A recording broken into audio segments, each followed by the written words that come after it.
What do we got today?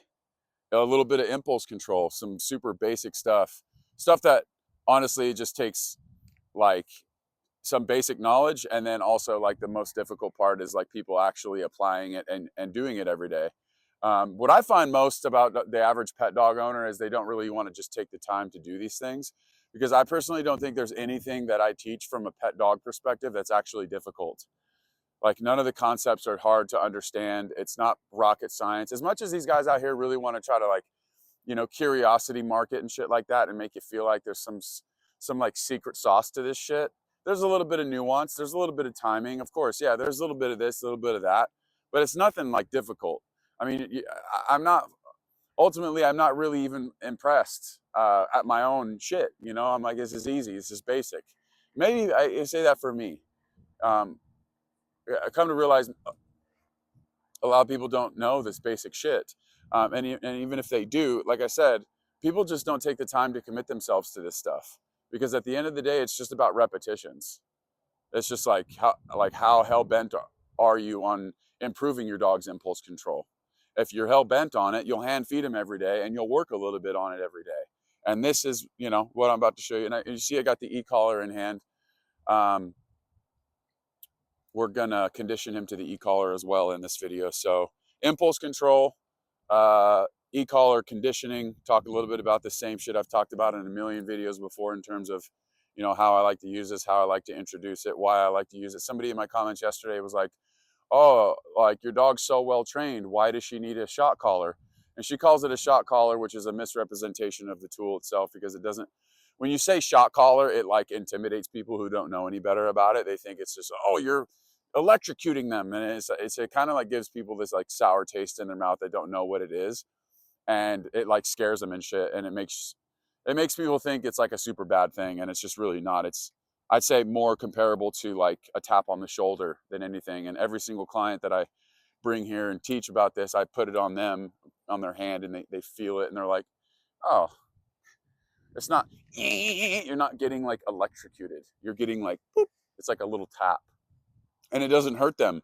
Now, of course, there's a lot of jerk offs out there utilizing these things that give guys like me a bad name, because they're not fair, they're not appropriate, they're not effective.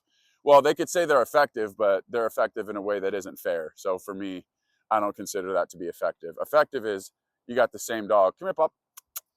Yeah. Yes. You got the same dog that you dropped off for training, not some dog that's like got like a fist hovering above their shoulder the whole time, and they're just like super scared. We teach this thing to be the gas pedal before we teach it to be the brakes. Now, I don't know if that makes any sense to you at all. Shout out to Justin Wrigley for that little phrase there, because that's exactly how I teach it. You get them to follow it. You get them to want to follow it. Low level stim. They want to follow it because there's something in it for them. So that's the gas pedal, and the brakes comes after they've been conditioned to it and after they understand what it is. So at that point, we might start using it as a correction, but not a minute before we teach it to be a positive to begin with. So technically, positive reinforcement to begin, and then negative reinforcement after they understand what it is and what it means. Now, I don't know if that makes any sense to you guys at all, but that's the way I like to explain it, and that's what makes sense to me. There's nothing that I really teach out here that's too brain busting. I'm not here to try to confuse you. And quite frankly, there's probably a lot of dog trainers out there that don't like what I'm saying to you right now, because they want people to believe that this is some super overly complicated secret that you shouldn't know unless you pay them. You're getting all this for free, and this is just the way I see it. Now, maybe it's because I come from like a history of professional athletics, and I actually find other things in life to be 10 times more difficult than training a dog, 20 times more difficult than training a dog. Hey, what is that? Come here. No. Come on up. Good. Oh, some sort of rock. Sit. Good. Glad you didn't eat that. Free. Good. So in any case, let's get into this, dude. Let's get into this. Drink a little bit of coffee here.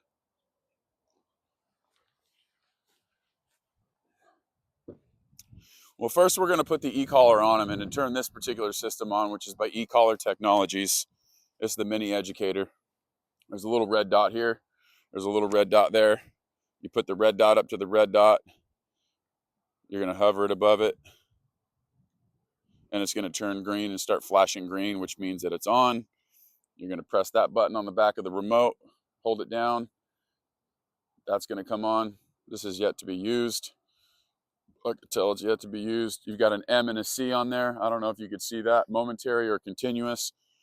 We just press this button right here and we put it over to the continuous side so that we have access to continuous pressure or just a singular nick, depending on what we need in that moment. I can explain that on another time. But get him up on here, something he's familiar with. We're gonna come on, Pop. Come on. Good. That's good. That's good, boy. We're gonna make sure that the prong collar is always above it. Prong collar is always gonna be as high up on the neck as you could possibly have it. The E-collar is always gonna be just below it.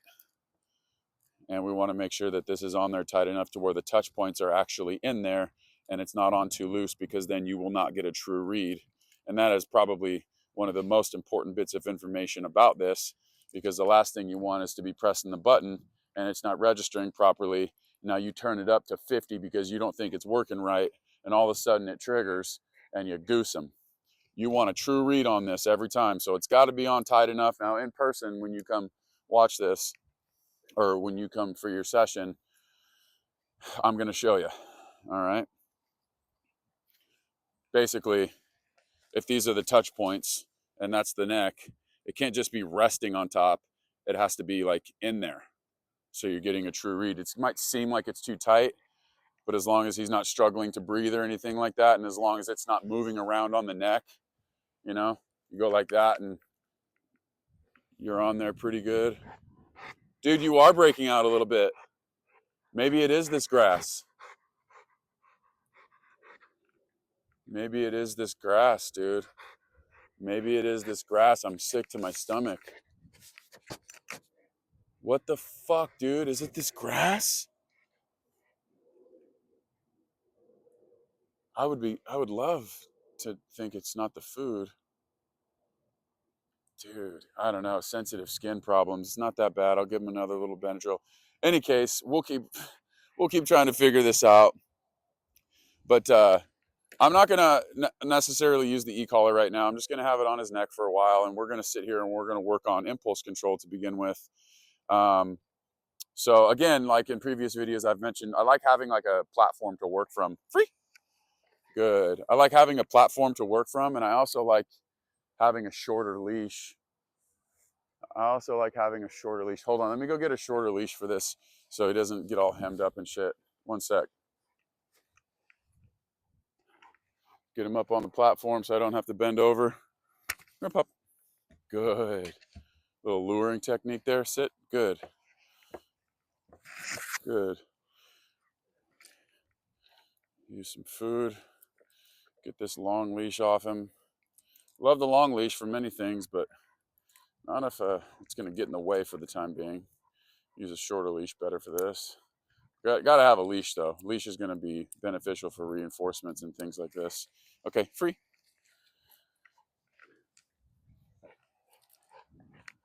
Come on. Place. Good. Sit. You use it as like a little bit of a steering wheel there. Good. Now this is where like hand feeding comes into play, dude. Every day you're just going to hand feed his meal. You're going to get him to a spot and you're going to keep him there. And then you step away, come back and pay again, as long as he stayed put. Now I don't particularly use a stay command. If I ask him to place, that's what I want, okay? But at the beginning steps of this, I wasn't expecting him to stay, because it was more of an introductory to like being up on the platform and building familiarity with that. So at the beginning, I was just happy with him getting on it, and then I would just pretty much just like release him right away, or if he got off on his own, I didn't care too much because I wasn't worried about any sort of duration at that point. But now that he's built up familiarity with it, next level, we're leveling up the progression. I always talk about like everything being a bit of a progression. Place. Good. Sit. Good. So I've asked him to sit, right? Now, because I've asked him to sit and I know that's something that he's relatively familiar with, I'm going to expect that he sit and not do anything else until I give him the next bit of information. We call this the what's next program. You wait for what's next, okay? If I'm gonna start giving you commands and expectations, you don't do anything other than what I have asked of you. Now I'm challenging him more by creating a little bit more space from him, and I'll come back and I'll reward him for staying put, even though the degree of difficulty increased with creating distance. Does that make sense? So he's getting paid for staying put because it was such a difficult task to stay put when I started creating distance. At the beginning of this stuff, the dog thinks that if you get far enough away, that it's some sort of invite to break the command. And that right there was a world record. So we're gonna come back and pay him for that. Good, okay? Now this is some shit people just don't do. That people don't do this. And they wonder why their dog's impulse control. Now, if I'm like done with this, if I'm done with this and I'm happy with it, I'll release him with an in motion marker, which is yes. I'll say it and then I'll back up a little bit to try to entice him to come produce what I'm asking of him. Okay, does that make sense? And then good would be you're doing good. Okay, place. Good. Move around a little bit to help him get on. Come on. That's good. Sit. Good. Next level of challenge would be to drop the leash.